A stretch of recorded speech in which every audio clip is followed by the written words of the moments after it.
I've been going to Mill Creek Diner every Saturday morning for 40 years. Same booth, same order. Black coffee, 2 eggs over easy, wheat toast. The kind of routine a man can count on when everything else shifts like spring mud. December 14th, I sat in that booth and listened to my wife tell strangers I couldn't remember my own grandkids' names. The coffee pot gurgled behind the counter. Road salt crunched under boots by the door. Cold morning, the kind that makes diesel engines complain. Denise slid into the booth across from me. First time she'd joined in months. Her perfume cut through the bacon grease smell. "Walt, honey, you told this story twice already."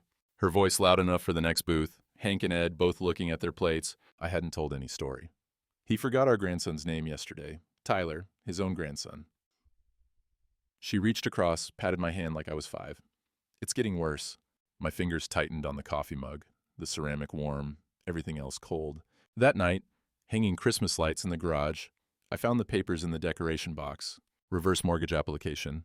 My signature at the bottom, except the pressure was wrong, the slant off. The closing date circled in red, January 15th. 6 weeks to prove I didn't sign away everything my grandfather built.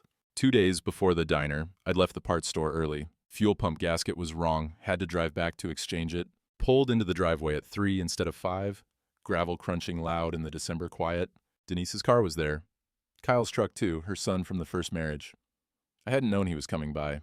The front door stuck in the cold. I shouldered it open, stamped the mud off my boots on the mat. Voices carried from the study, my father's old office at the end of the hall. The door half open, yellow light spilling out. "Needs to see he's declining," Denise's voice. Not the soft one she used with me, sharp. "Planning something?" I stopped. The furnace clicked on, warm air through the floor vents.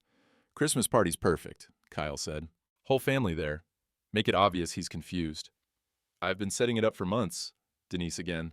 Doctor's notes, things I've told people at church, the foundation's there. My hand stayed on my coat zipper.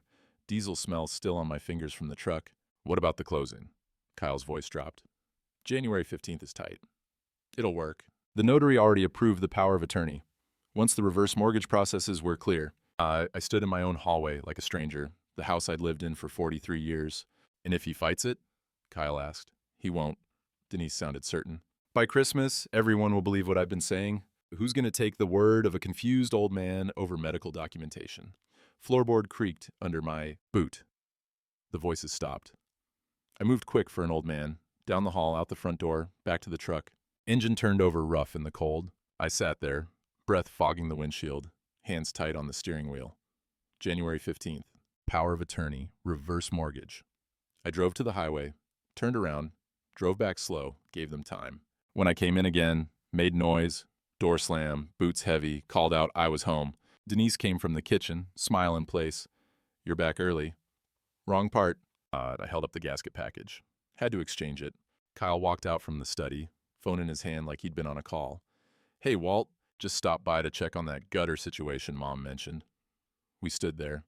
3 people who knew, pretending we didn't. "I'll heat up dinner," Denise said. "You look cold." That night, I couldn't sleep. Lay there listening to the wind whistle through the barn gaps. Denise's breathing beside me steady and even.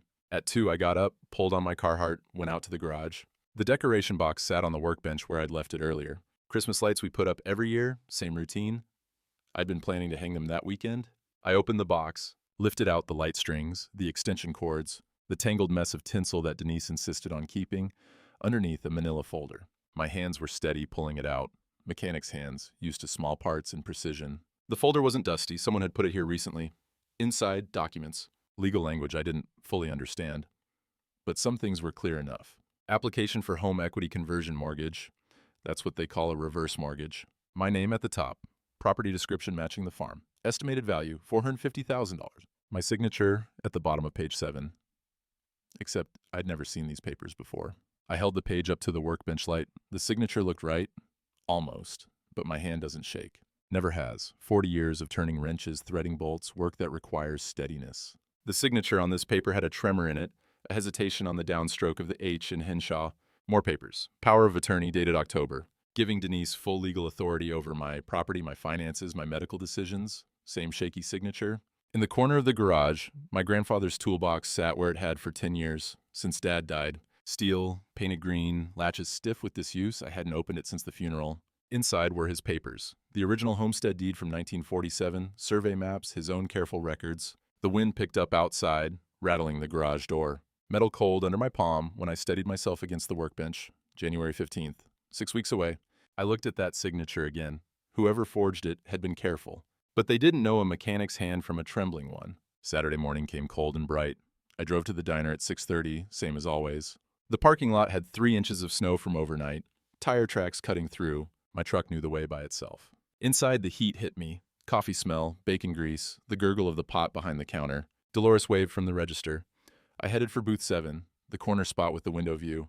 Hank was already there in the next booth over, flannel shirt and ball cap, reading the farm report. Ed 2 booths down, working through a stack of pancakes. Normal Saturday. The kind that holds a week together. I slid into the vinyl seat.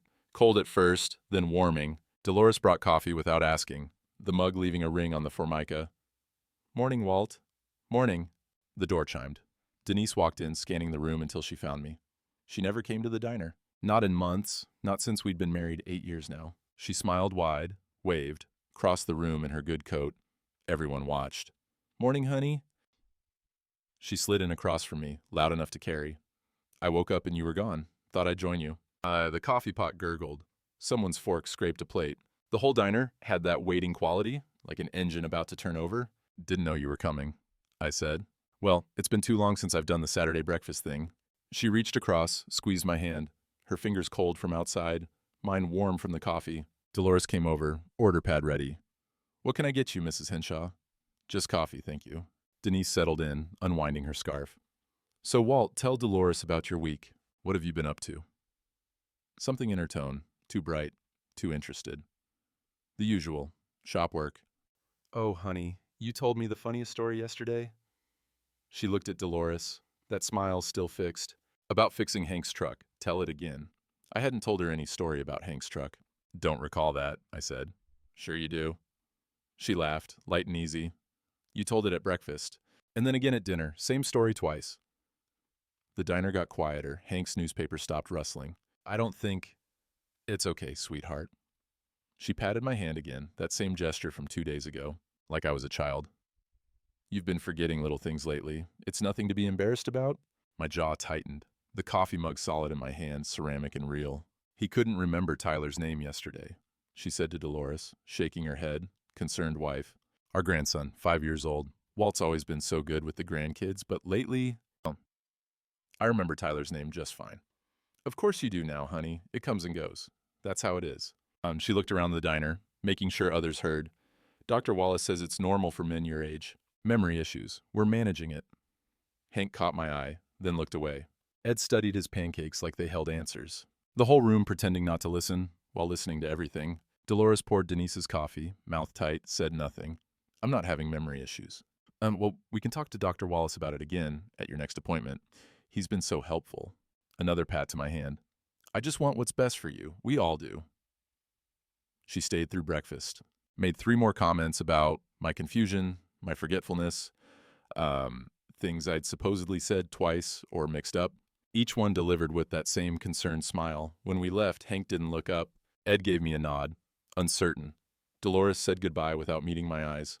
In the truck, Denise was quiet until we hit the county road. "That went well," she said. "Not to me," to herself. Monday morning, I drove to First National Bank. Janet Myers had been the branch manager for 15 years. She knew me, knew the farm, Walt. She stood when I came in, gestured to her office. "What can I do for you?" I put the papers on her desk. "Need you to explain these." She put on her reading glasses, flipped through slowly. Her expression changed, professional to careful. "This is a home equity conversion mortgage application, reverse mortgage." She looked up. "You applied for this in October." I didn't. "Your signature's here. Notarized October 20th by Karen Fletcher." She tapped the page. "Everything looks in order." That's not my signature." Janet pulled the paper closer. "It was verified by a licensed notary, Walt. That's a legal certification." "It's got a tremor. I don't shake." She studied it. "I'm not a handwriting expert, but this has been processed. The application's approved. Closing's scheduled for January 15th. My chest tightened. "What happens at closing?" "You receive the first disbursement. The property becomes collateral. You can stay on the land, but the bank holds the equity." She folded her hands. "Walt, this is a significant financial decision. Did you discuss this with Denise?" "She's the one who forged it." Janet went very still. That's a serious accusation. It's a serious crime. If you're contesting this, you need to file a formal complaint. Fraud investigation takes time, 30 to 60 days, usually. She looked at the calendar on her desk. But I'm required to process this application unless a court order stops it. The closing date stands. So I have 6 weeks. To prove fraud conclusively, yes. I want you to know, Mr. Henshaw, she lowered her voice. I'll make sure nothing moves faster than it has to. But I can't stop it without legal cause. Outside, the December wind cut across the parking lot. I sat in the truck, engine running, heater blowing cold air until it warmed up. Notarized, legal, official. My word against signed documents. 3 days after the bank, I was splitting firewood behind the garage. The cold helped. Physical work, repetitive motion, the clean crack of the maul through oak. Stack the split pieces, set up another round, swing. A truck came up the drive. Not Denise. She'd gone to town for groceries. I didn't recognize the vehicle until it parked, and Roy Macklin climbed out. We'd known each other since high school. 50 years of living in the same county, running into each other at the feed store, the diner, the equipment auction every fall. His wife died 10 years back.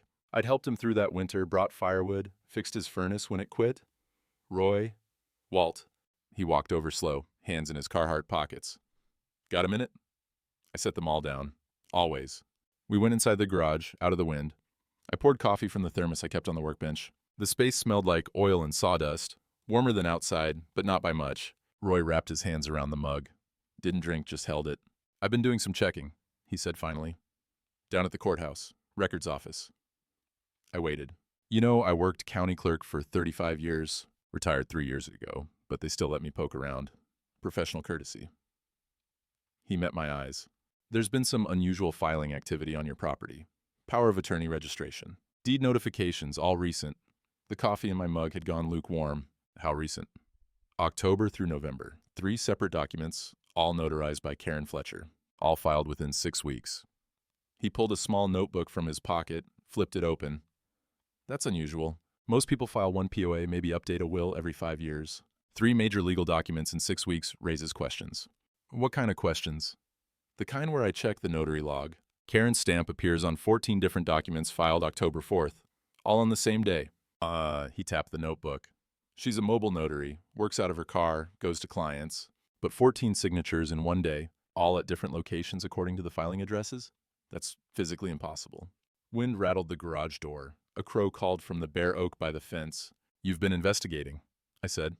I've been paying attention. There's a difference. He drank his coffee, grimaced at the temperature. At the diner Saturday, I saw what Denise was doing. Watched the whole performance. Then Monday, I'm in the courthouse pulling land records for my nephew, and your name comes up on the recent filings list. That felt wrong. Why didn't you say something? Saying something and proving something are different. I needed to check first. He closed the notebook. Walt, I think you've got a case. But you need documentation. Medical records, signature samples, timeline proof, and you need it fast because whatever she's planning has a deadline. January 15th. He nodded. I can help with the county records side, but you need family. You need people who'll stand up and say, you're sound, you're competent, you didn't sign these documents. My kids haven't talked to me in years. Then maybe it's time to fix that. After Roy left, I sat in the garage with the cold pressing in. My phone was heavy in my hand. Sarah's number, at the top of the recent calls from 2 years ago, last time we'd spoken. The argument about the farm, about Denise, about choices I'd made after Mary died. I pressed dial before I could reconsider. It rang 4 times. I almost hung up. Dad? Her voice. My daughter's voice. Intensive care nurse. Lives an hour away. Might as well be across an ocean for how often we talked. Sarah, I need help. Silence on the line. Wind outside, my breathing, the sound of her shifting the phone. What kind of help? The legal kind, maybe the medical kind. I don't know exactly. Are you okay? Are you hurt? I'm fine, but Denise is trying to take the farm. Forged my signature on documents. I need to prove I'm competent, that I didn't sign them. Another silence. Then, I'll be there tomorrow. She hung up before I could say anything else. Sarah arrived Tuesday afternoon, her Subaru pulling up while I was checking the fence line. She got out in her scrubs, must have come straight from a shift. Dark circles under her eyes, Mary's eyes. We stood there in the cold December wind pushing across the dead grass. Hi, Dad. Hi. She held a manila envelope. I stopped at Dr. Morrison's office. Got copies of your medical records from the last 5 years. Annual checkups, blood work, everything. She handed it over. Your cognitive baseline tests are all normal. Identical results year to year. You're not declining. You're not confused. I opened the envelope, saw the pages of medical jargon and numbers. Your memory's fine. Your reasoning's fine. Everything's fine. She wrapped her arms around herself against the wind. Mom never trusted Denise. Did you know that? Your mother died before I met Denise. No. Mom saw her at church, back when Denise was volunteering. She wrote about it in her diary, said there was something calculating in the way Denise asked questions about the farm value, about your finances. Sarah's voice got quiet. Mom thought Denise was measuring, researching targets. The wind carried the smell of frozen earth, snow coming. Mom was right, I said. Sarah nodded. She usually was. She came inside. We drank coffee at the kitchen table. The medical files spread between us like evidence at a trial. For the first time in 6 weeks, I had something concrete. Not just my word, not just suspicion, proof. Christmas Eve, Denise spent 3 days preparing. The house filled with the smell of ham and cinnamon, pine garlands strung along the staircase, candles on every surface. She'd invited 23 people, my kids, her relatives, neighbors, church friends. It'll be wonderful, she said, polishing the good silverware. Real family Christmas. I knew what it was. The stage she'd been building for months. They arrived at 5. Sarah came with her husband and the kids, Tyler, the grandson Denise claimed I'd forgotten, and his sister Emma. Tom drove up from Denver, my son who hadn't been home in 3 years. Denise's relatives, people I barely knew. Kyle, of course, playing host like this was his house. Pastor Eugene came too. Denise had insisted. For the blessing, she'd said. We gathered in the dining room, the table stretched long with the leaves added, crystal glasses catching candlelight, plates with gold trim Mary had picked out 30 years ago. I sat at the head because Denise positioned me there, made a show of it. The patriarch. Everyone watched me like I might break. Dinner started normal enough. Pass the potatoes. Pour the wine. Small talk about weather and work. Tyler sat beside me, 8 years old now, talking about his hockey team. I listened, asked questions about his goalie equipment. He knew I understood the mechanics of things. Denise brought plates from the kitchen, set them down clockwise around the table. When she got to me, she placed something different. A plastic plate, divided sections, cartoon characters on the rim. The table went quiet. There you go, sweetheart. She touched my shoulder. Just like you asked for. I stared at the plate. Chicken nuggets, tater tots, the kind of meal for a child. I didn't ask for this. Yes, you did, honey. In the kitchen, remember? You said the regular plates are too big, too confusing. Her voice carried, concerned and patient. It's okay. We're all family here. Sarah's fork stopped halfway to her mouth. Tom's jaw tightened. Tyler looked between us, confused. I never said that. You did, about 20 minutes ago.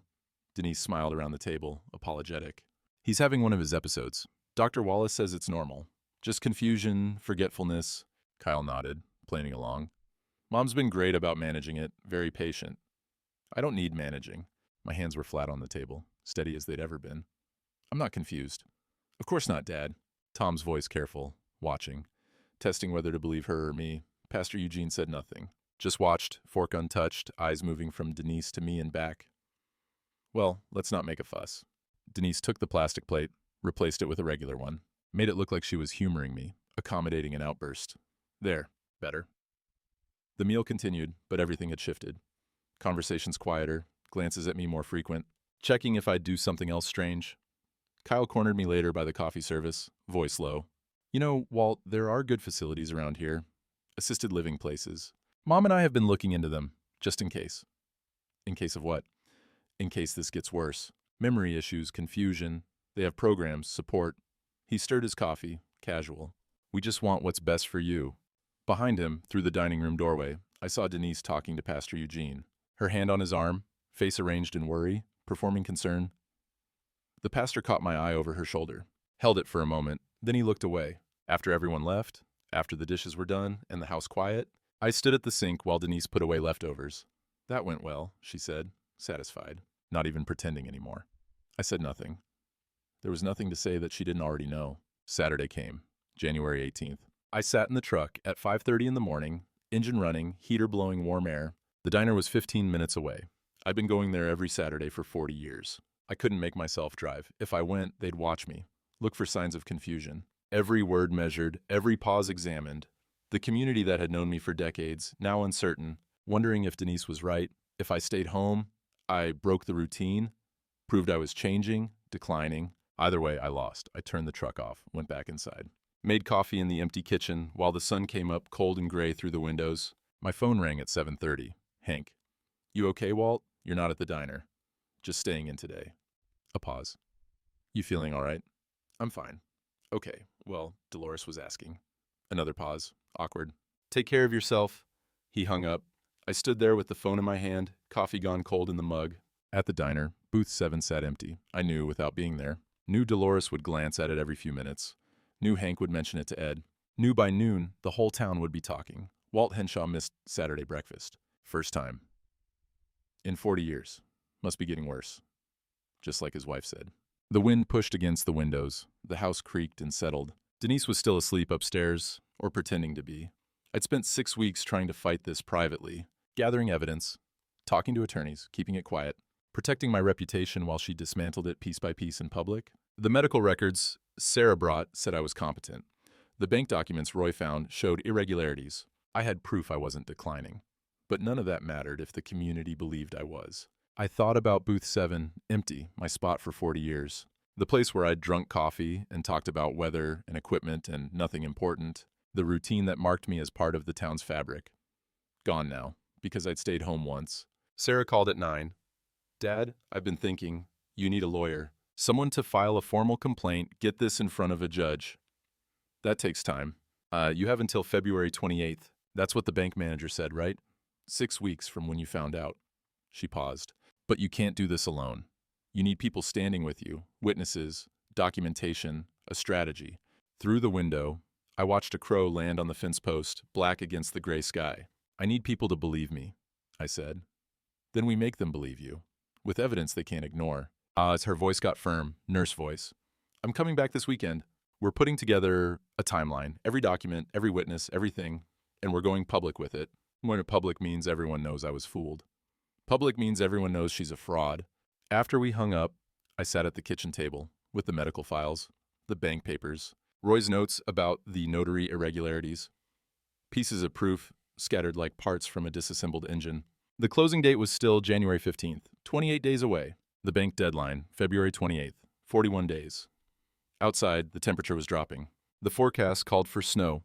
Deep winter, the kind that makes everything harder. Booth 7 at the diner sat empty and the whole town noticed. Tuesday morning, I was out behind the garage splitting the last of the oak rounds when a car came up the drive. Pastor Eugene's old Buick, familiar from church parking lot on the rare Sundays I attended. He got out slow, winter coat buttoned to his collar. The wind carried the smell of snow coming. Pastor, Walt, thought you might need a hand with the firewood. I hadn't asked for help. Hadn't talked to him since Christmas Eve.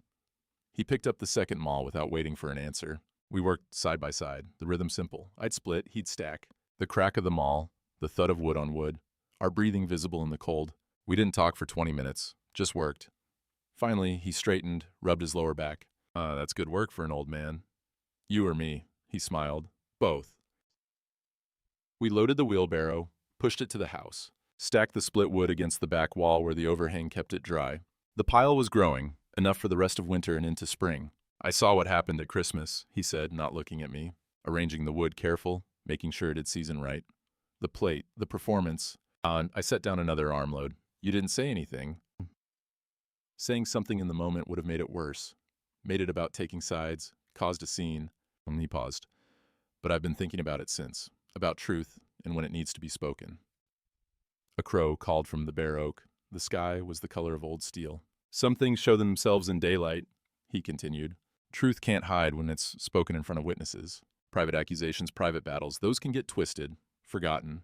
But public truth, spoken where people can see and judge for themselves? He looked at me then. That's different. You think I should make this public. I think a man who's been faithful to his word for 40 years has earned the right to be heard. And I think a community that's known him that long owes him the chance to speak. He picked up the maul, tested its weight. The diner was talking Saturday about why you weren't there. Some believed Denise's version, but others wondered. Wondered what? Why a man who never missed Saturday breakfast in 40 years would suddenly start. That doesn't fit with simple confusion. That fits with something else. He handed me the maul. When you're ready to tell your side, there will be people listening. I'll be one of them. He left without saying more. The wood was stacked, the work done. I watched his Buick disappear down the drive, taillights fading in the gray afternoon. The attorney's office was in town, above the hardware store. Marcus Webb, 30 years of practice, mostly land disputes and estate planning. His secretary showed me into a room that smelled like old paper and coffee gone cold. Marcus spread the documents across his desk. The reverse mortgage application, the power of attorney, Roy's notes about the notary irregularities. I can file a fraud complaint, he said. Get this in front of the county DA. But I need you to understand the timeline. I'm listening. And fraud investigation takes 45 to 60 days minimum. That's just the investigation, before any charges, before any court orders. And he tapped the reverse mortgage papers. Your closing date is January 15th. That's 3 weeks away. I can't stop that without a court order, and I can't get a court order without evidence the DA will act on immediately. What about the bank deadline, February 28th? That gives us more time, but not much. 6 weeks from now. He leaned back in his chair. Walt, I'm going to be honest with you. This is a strong case, notary irregularities, timeline impossibilities, signature analysis, but the legal system moves slow, slower than your deadlines. The office was warm, the radiator clanking. Outside, sleet started tapping the window. What are my options? You can fight this privately, through the courts, and probably lose on timing. Or, he paused. Or you can build a public case. Make it so clear, so documented that the DA has to act fast. Media pressure, community pressure, witnesses willing to go on record. That means everyone knowing I was duped. That I signed documents without reading them. Let my wife. You didn't sign them? That's the point. Marcus's voice was firm. But yes, it means airing this publicly, admitting you need help, letting people see the evidence and decide for themselves. I looked at the documents. Paper and ink, lies made official. How would that work? You'd need witnesses, people who can testify to your competence, your character. You'd need the forensic evidence presented somewhere public where it can't be dismissed or buried, and you'd need it before February 28th. After I left the attorney's office, I sat in the truck while sleet turned to rain. The windshield blurred, the world outside going soft and uncertain. My phone rang. Roy. I found something. His voice was tight with excitement. Karen Fletcher's notary stamp, the one used on your documents, shows up in the courthouse records 14 times on January 4th. 14 different locations, different times a day, but I checked. You were in the ER that day. How do you know that? Because I called the hospital. Said I was verifying treatment dates for insurance purposes. You were admitted at 9:15 a.m. with a lacerated hand. Discharged at 2:40 p.m. He paused. Walt, you couldn't have signed anything that day? You were getting stitches? Rain drummed on the truck roof. The hardware store sign across the street flickered in the gray afternoon. That's proof, I said. That's proof, but it only matters if people see it.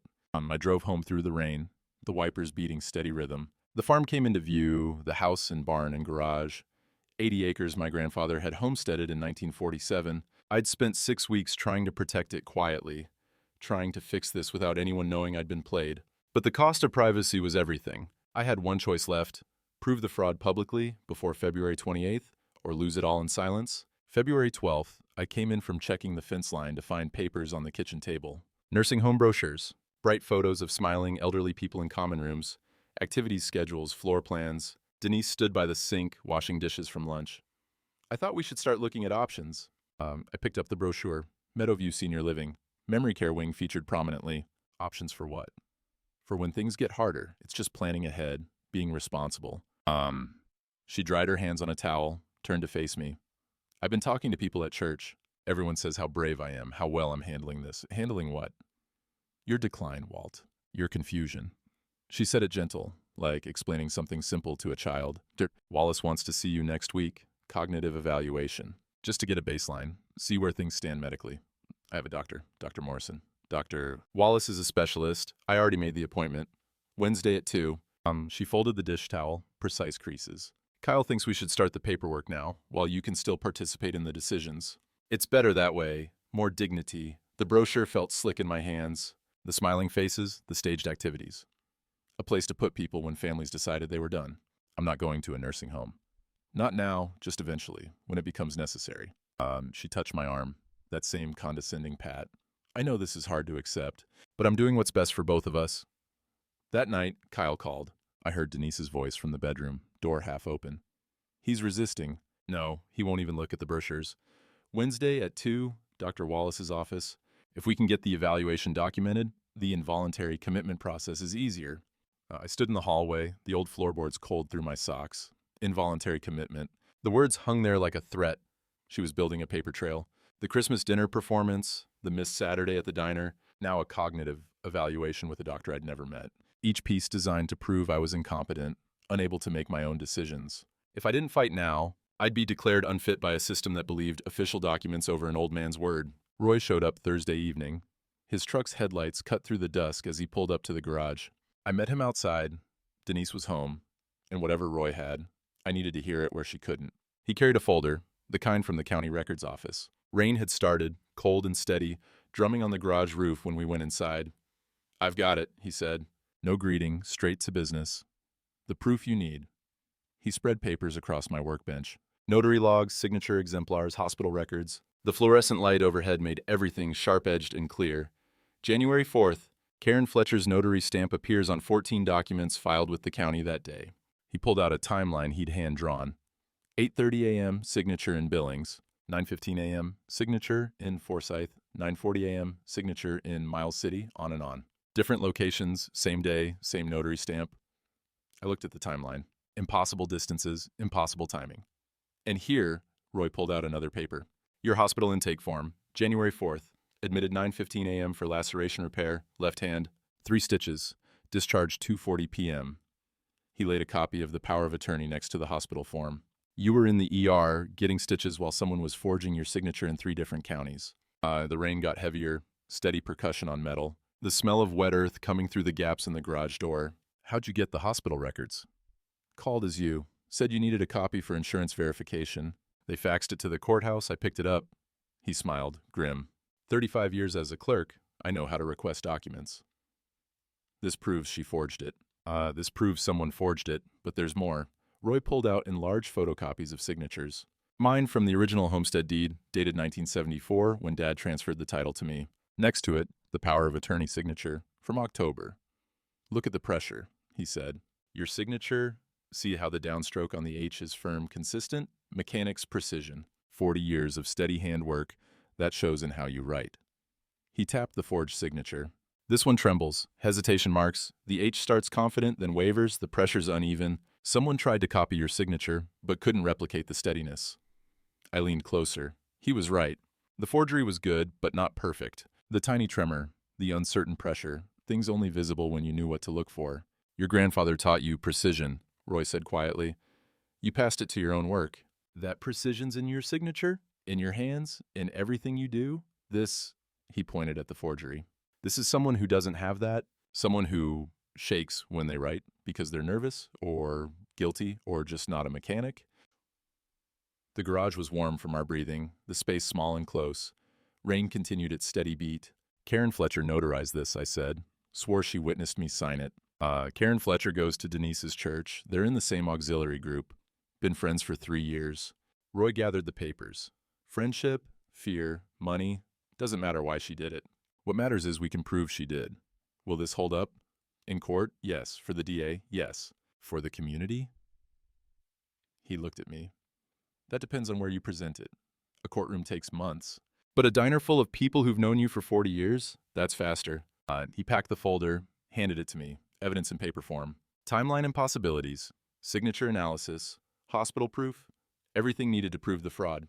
What you do with this is up to you, Roy said. But you've got truth on your side now. Real, documented, undeniable truth. After he left, I sat alone in the garage with the folder.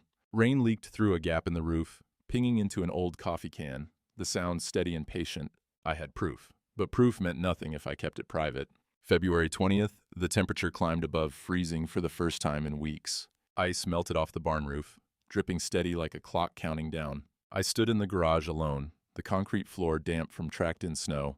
In the corner, my grandfather's toolbox sat where it had for 10 years. Green steel, painted sometime in the 50s, latches gone rust brown. I'd put it there after Dad's funeral and hadn't opened it since. Too many memories. Too much weight. But now I needed what was inside. The latches fought me, stiff with disuse. When they finally gave, the lid creaked open on hinges that wanted oil. The smell hit me first, old paper, machine oil. The particular scent of things stored carefully and left alone. On top, wrapped in an oilcloth, were Dad's tools. The ones he'd inherited from Grandfather. A set of precision calipers, a brass level, a folding ruler with measurements worn smooth from decades of handling, tools that required exactness, that didn't forgive sloppy work. Beneath them, papers. I lifted them out, careful, the edges brown with age, the original homestead deed, 1947. 80 acres in Powder River County, Montana, transferred from the Bureau of Land Management to James Robert Henshaw. My grandfather's signature at the bottom, bold and steady. The same precision I'd learned from Dad, that he'd learned from his father. 3 generations of steady hands, more papers, survey maps hand-drawn, property tax records, a bill of sale for the first tractor. Grandfather's handwriting throughout, notes about soil quality, water table depth, plans for fence lines, the careful documentation of a man building something meant to last. At the bottom, photographs. Grandfather standing in front of the house in 1948, the structure barely more than a frame. Dad, as a young man, maybe 20, working on the same tractor I still had in the barn. Me at 16, learning to weld in the same garage, Dad watching over my shoulder. 3 generations. 77 years of Henshaw work in this ground. I spread the papers on my workbench, looked at grandfather's signature. The same firm downstroke on the H. The same controlled pressure. The genetic precision Roy had talked about. The forged power of attorney sat in my jacket pocket. I pulled it out, laid it next to grandfather's homestead deed. 2 signatures, one real, one fake. The difference obvious when you knew what to look for. But knowing and proving were different things. And proving meant everyone knowing I'd been fooled. The whole town, watching as I admitted my second wife had spent months setting me up, building a fraud so careful I almost didn't catch it in time. Outside, water dripped from the eaves. The sound of winter letting go, spring coming whether you were ready or not. I could keep fighting this privately. Protect my pride, my reputation as a man who handled his own problems. File the legal complaints. Let the slow machinery of courts and investigations grind forward. Maybe win, maybe lose, but at least keep the humiliation contained. Or I could trust the community that had known me for 40 years. Stand up in front of them with the evidence and let them judge. Risk everything on the belief that truth, spoken in daylight, couldn't be buried. The toolbox sat open, 3 generations looking up at me from paper and photographs.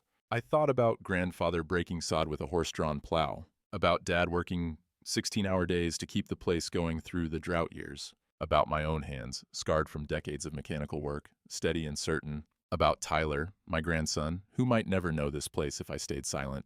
I could protect my pride and lose everything, or I could trust the town that had known me since I was 16 years old, working in this garage, learning precision from my father. Some choices aren't really choices at all. Friday morning, I was replacing a seized bearing on the old Massey Ferguson when I heard a truck coming up the drive. Diesel engine, older model, running rough like it needed a tune-up. I didn't recognize it until Tom climbed out, my son, 38 years old now, living in Denver, running a construction crew. We hadn't spoken since the argument 3 years ago, the one about selling the farm, about Denise, about choices I'd made after his mother died. He stood by his truck, hands in his pockets. Sarah called. I straightened, wiped grease off my hands. Didn't know you were coming. She told me what's happening. The fraud, the documents, all of it. He looked at the house, the barn, the fields stretching toward the tree line. This is family land, grandfather's land. I'm not going to let some... He stopped. I'm here to help. We stood there in the cold morning, mud from the thaw everywhere, the smell of it mixing with diesel and coffee from my thermos. You staying? Got 2 weeks. And he gestured to the bunkhouse. Figure I'll set up out there, stay out of Denise's way. That night he was gone before I woke. The next morning, Saturday, I walked out to the garage at dawn and found him already there, hood up on the Massey Ferguson, tools spread on a tarp. He didn't say anything when I approached, just handed me a wrench. We worked side by side for 2 hours. Replaced the bearing, checked the hydraulic lines, changed the oil that should have been changed last fall. The rhythm familiar from when he was young, before he left, before things broke between us. Father and son, fixing an engine, no words needed. The work saying what we couldn't. When we finished, Tom started the tractor. It turned over smooth, the rough idle gone.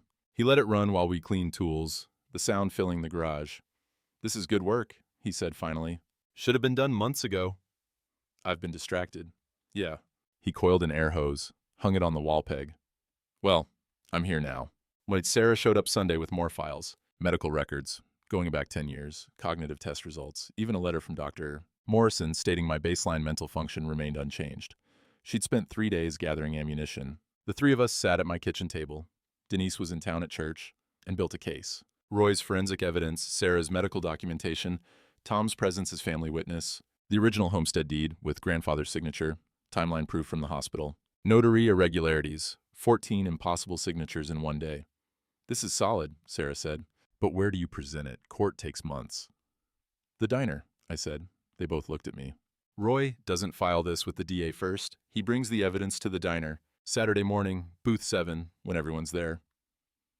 I looked at the papers spread across the table. We make it public. Let the community see the proof. Force the DA to act fast because the whole town's watching. That's risky, Tom said. If they don't believe you, then I lose anyway. But if they do, the pressure makes this move faster than any court filing. Sarah reached across, squeezed my hand. We're with you. Whatever you need. Monday, Pastor Eugene called. I heard from Roy about Saturday. The diner plan. A pause. Truth spoken in daylight. That's what I said. And I meant it.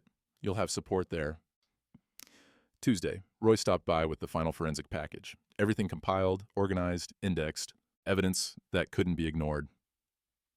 Wednesday, Denise left papers on the counter. Dr. Wallace's office, confirming my appointment for cognitive evaluation. 2 days away. I called and canceled it. Thursday night, Tom and I worked on the old flatbed truck, replacing brake lines by work light. Our shadows moved across the garage wall.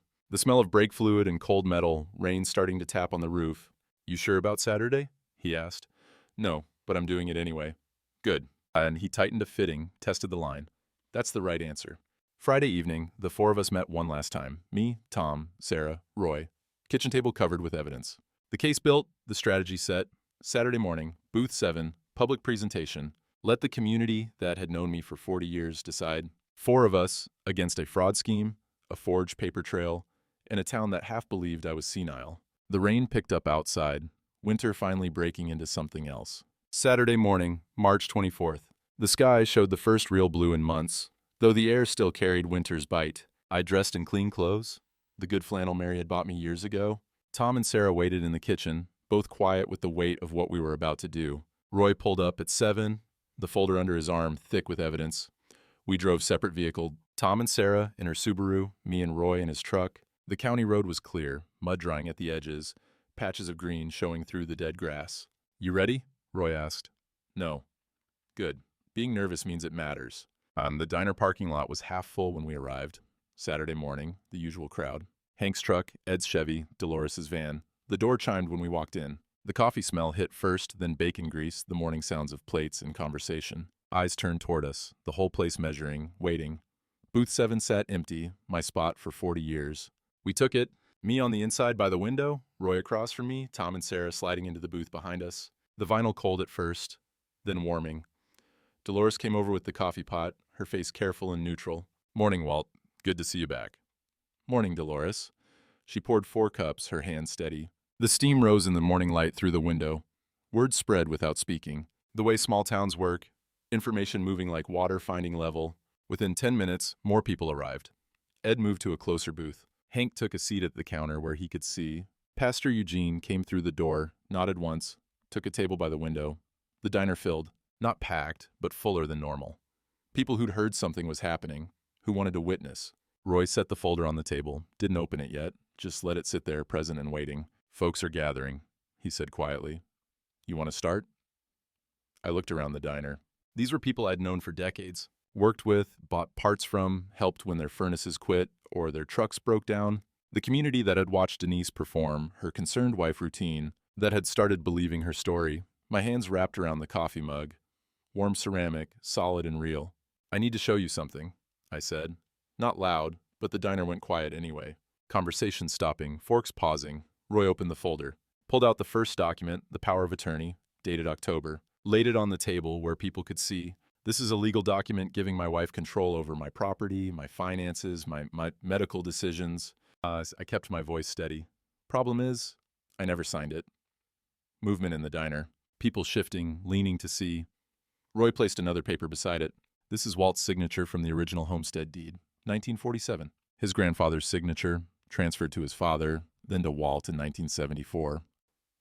He pulled out an enlarged photocopy showing both signatures side by side. Look at the pressure, Roy said. He was speaking to everyone now, the whole diner, his audience. Walt's signature, the real one, shows mechanic's precision, steady hand. 40 years of engine work, threading bolts, detail work that doesn't forgive mistakes. That steadiness is in how he writes. He tapped the forged signature. This one trembles. Hesitation marks. The H starts confident, then wavers. Someone trying to copy Walt's signature, but couldn't replicate the steadiness. Ed stood from his booth, moved closer, squinted at the photocopies. That's not the same hand. No, Roy said. It's not. More papers. Roy laid them out methodical, building the case piece by piece. The notary log showing Karen Fletcher's stamp on 14 documents filed January 4th. The timeline he'd created showing impossible distances, impossible timing signatures, supposedly witnessed in 3 different counties within hours. Then the hospital intake form. January 4th. Walt was admitted to the ER at 9:15 a.m. Lacerated hand, 3 stitches, discharged at 2:40 p.m. And he placed it next to 3 of the supposedly notarized documents, all dated and time-stamped during those same hours. He was getting stitches, Roy said, while someone was forging his signature in Miles City, Forsyth, and Billings. The diner was silent, except for the coffee pot gurgling, someone's breathing, the scrape of a chair as more people moved closer to see. Dolores came around the counter, stood at the edge of our booth, looking at the documents spread on the table. Her face changed, something settling into place. I saw something, she said. Quiet at first, then stronger. Last fall, October, maybe November, Denise was sitting right here. She pointed at booth 3. Practicing signatures on napkins. I thought it was innocent. Doodling, but she was writing Walt's name over and over, getting the shape right. The room shifted. That particular quality when truth gets spoken and can't be taken back. She threw the napkins away when she left, Dolores continued. But I saw it, didn't think anything of it at the time. Now, she looked at me. Now it makes sense. Ed spoke up from where he stood. Kyle tried the same thing on me, last year. Wanted me to sign, power of attorney, said it was just paperwork for when I got older. Same notary, Karen Fletcher. I didn't sign, told him to get lost. Hank turned on his stool at the counter. Walt's got the steadiest hands I know. 40 years I've watched him thread bolts, set timing, detail work that requires precision. That signature, he pointed at the forgery. That signature shakes. That's not Walt's hand. Roy pulled out more documents. Bank statements showing the reverse mortgage application, the property appraisal inflated to $2 million when the actual value was maybe $450,000. Nursing home brochures that Denise had left on my kitchen table. The cognitive evaluation appointment she'd made without my knowledge. With a doctor I'd never met. She was building a paper trail, Sarah said from the booth behind us, making Dad look incompetent so she could take control. I've brought his medical records from the last 10 years. Every cognitive baseline test identical. No decline, no confusion, just a fraud scheme designed to steal family land. Pastor Eugene stood, walked over to our booth, looked at the evidence spread across the table like pieces of a dismantled engine. I saw what happened at Christmas, he said to the diner. The plastic plate, the performance. I watched. And I didn't speak then because I needed to be sure. But I'm sure now. He looked at me. Walt Henshaw is not confused. He's not declining. He's been targeted. The door chimed. Everyone turned. Marcus Webb, my attorney, walked in with another man in a suit. County DA investigator. I recognized him from the courthouse. Roy had called them. Timed it perfect. We need copies of everything, the investigator said, moving to our booth. This is enough for fraud charges. Elder financial abuse, forgery, notary fraud. He looked at the papers. And possibly more. We've been investigating Kyle Brennan's real estate transactions. Pattern of suspicious property transfers, inflated appraisals, same notary on multiple deals. If this ties to a developer network, we're looking at RICO charges. The twist Roy hadn't told me about, Kyle wasn't just helping his mother. He was part of something bigger. A pattern of targeting elderly rural landowners, using the same fraud tactics, the same inflated appraisals, the same notary. The developer who'd been measuring my property lines in January was facing federal investigation. 3 other properties, same scheme. Kyle had been in over his head with people more dangerous than just a greedy mother. The DA investigator gathered the documents, photographed each page. We'll need formal statements from everyone. But this, he hefted the evidence folder. This is prosecutable. Clear documented fraud. Around the diner, people nodded, witnessed. The community I'd known for 40 years, seeing the truth laid out in daylight. Dolores refilled my coffee. First cup's on the house. Hell, breakfast is on the house. Hank came over, shook my hand. Sorry I doubted you, Walt. She was convincing. She was good at it, I said. Ed clapped my shoulder. Booth 7's been empty too long. Good to have you back. The diner filled with conversation again, but different now. Supportive, angry on my behalf, the town shifting to stand behind one of their own. Tom reached from the booth behind, gripped my shoulder, didn't say anything, didn't need to. Through the window, the morning sun caught on wet pavement. Spring coming, finally. The long winter breaking into something new. Monday morning, Marcus Webb called with the official word. County DA's filing charges: Denise Henshaw, forgery, elder financial abuse, conspiracy to commit fraud; Kyle Brennan, conspiracy, notary fraud, real estate fraud; Karen Fletcher, notary fraud, falsifying legal documents. I stood in the kitchen, phone to my ear, looking out at the fields where the snow had finally melted completely. Mud everywhere, but underneath, the first green showing through. What about the developer? Federal investigation. FBI's involved now. They found emails between Kyle and the developer discussing handling the old man, specific instructions on forging documents, finder's fees for expediting sales, 3 other properties across Montana with the same pattern, RICO charges pending. After we hung up, I called the bank. Janet Myers answered on the second ring. Walt, I heard what happened at the diner. Half the town was calling by noon Saturday. The reverse mortgage? Frozen, completely stopped. Fraud investigation means all related transactions are void. Your property deeds being re-recorded in your name only, no encumbrances. Should be finalized by end of week. I sat at the kitchen table. The same table where Denise had left nursing home brochures, where we'd built the case with Roy and Sarah and Tom. The morning light came through clean windows. Sarah had washed them yesterday, said it was time to let the sun back in. Denise had moved out Sunday night, packed 3 suitcases, loaded her car while Tom and I worked in the garage. She didn't say goodbye, didn't look at me, just backed down the driveway and disappeared toward town. Word was she'd gone to stay with a friend from church, though most of those friends had stopped calling after Saturday's diner revelations. Small towns don't forget. And they don't forgive fraud against one of their own. Kyle's real estate license was suspended pending the criminal investigation. His office closed, a foreclosure notice on the door within 2 weeks. The debt he'd been trying to cover, $180,000 in failed property flips, came due all at once. Last I heard, he'd left Montana entirely, Colorado maybe, or further. Karen Fletcher, the notary who'd certified the forgeries, was facing both criminal charges and a civil lawsuit from the state licensing board. Her notary commission revoked, her name in the county paper alongside the fraud charges. In a town of 2,400 people, that kind of public shame had weight. But none of that mattered as much as what happened Wednesday afternoon. I was in the garage, organizing tools that had gotten scattered during the winter chaos, when Tom came in carrying 2 cups of coffee. "Got a minute?" he asked. We sat on overturned buckets, the spring air coming through the open door, the smell of warming earth, diesel, old wood. "I've been thinking," Tom said, "about Denver, about the construction crew I'm running, about this place." I waited. I want to come back. Not right away. I need to finish the current project, close things out properly, but by fall, maybe sooner. And he looked around the garage. This is family land, grandfather's land. And I let a stupid argument 3 years ago keep me away while someone tried to steal it. You came back when it mattered." "Yeah, but I should have been here all along." He set his coffee down on the workbench. "I want to come back. Work the farm with you. Learn what you know before it's too late. And when you're ready, really ready, take over. Keep it going for another generation." Something in my chest loosened. A weight I'd been carrying since Mary died, since the kids left, since I'd gotten lonely enough to let the wrong person in. There's a lot of work needs doing. Fences, equipment, the North 40 needs reseeding. I know, that's why I'm coming back. We sat in the quiet garage, coffee cooling, spring light stretching longer across the concrete floor. Later that week, I went to the garage corner where grandfather's toolbox sat. Still open from when I'd pulled out the homestead deed. The tools lay inside, waiting. I carried the whole thing to the workbench, cleaned each tool careful. The calipers, the brass level, the folding ruler. Wiped away 10 years of dust, oiled the moving parts, checked them for accuracy. Everything still precise, still true. Tom found me there Friday evening. I gestured to the toolbox. "This was your great-grandfather's. Passed to your grandfather, then to me." And I picked up the calipers, felt their weight. Precision tools. Don't forgive sloppy work. Don't tolerate approximations. I remember Dad teaching me with these. Your grandfather taught him. His father taught him. I set the calipers back in their slot, where they fit exact. Now I'm teaching you, or reminding you anyway. I lifted out the homestead deed, the survey maps, the photographs. 77 years of Henshaw documentation. "This is yours now," I said. "Not when I die. Now.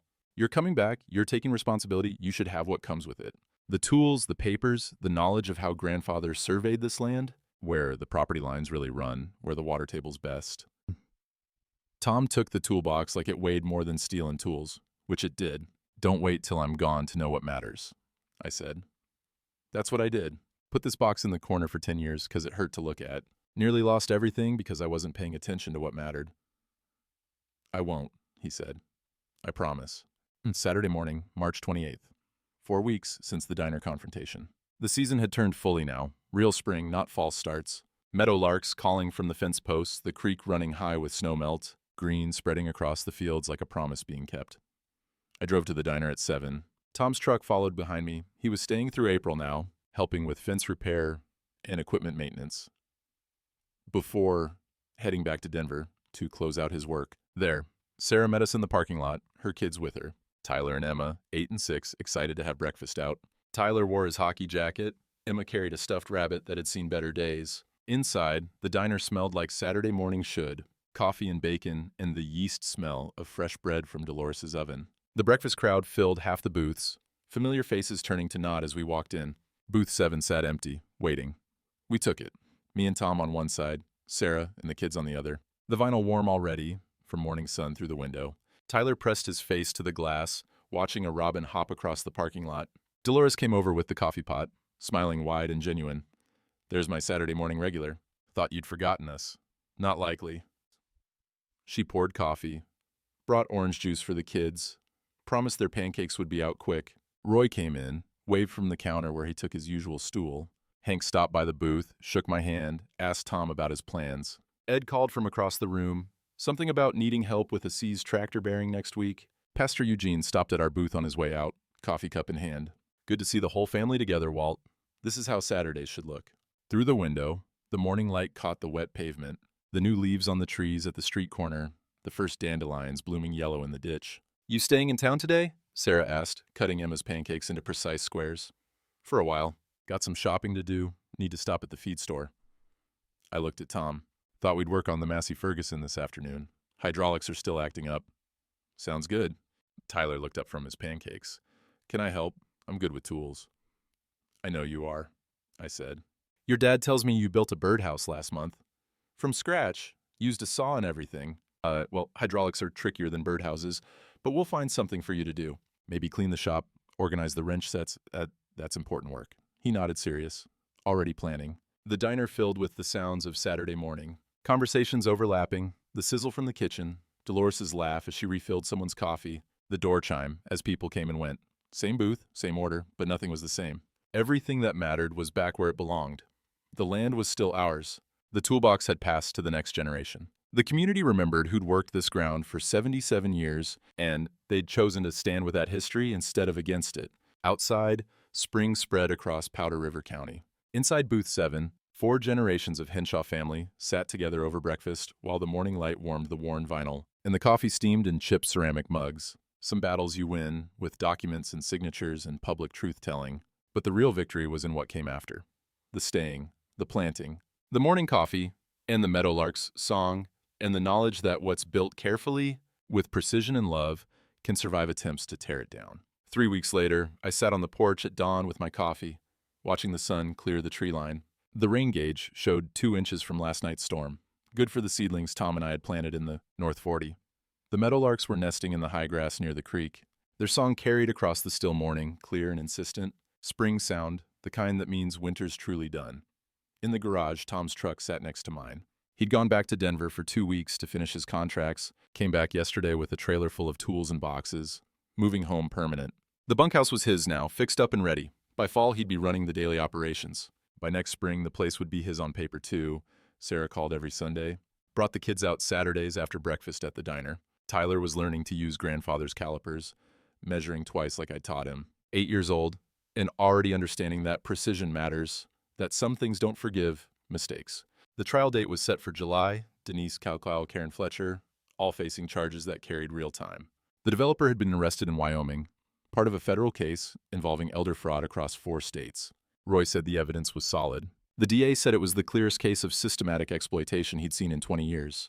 But none of that mattered as much as the morning coffee, the meadowlarks singing, the green spreading across the fields. I'd almost lost this trying to handle everything alone. Pride and silence, thinking I could fix a fraud scheme the way I'd fix a seized engine. By myself, in the garage, with patience and the right tools.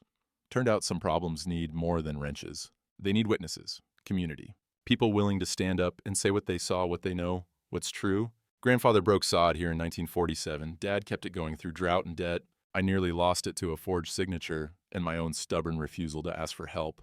Tom won't make that mistake. I'm teaching him the tools, but also the harder lesson. That legacy isn't just land and equipment.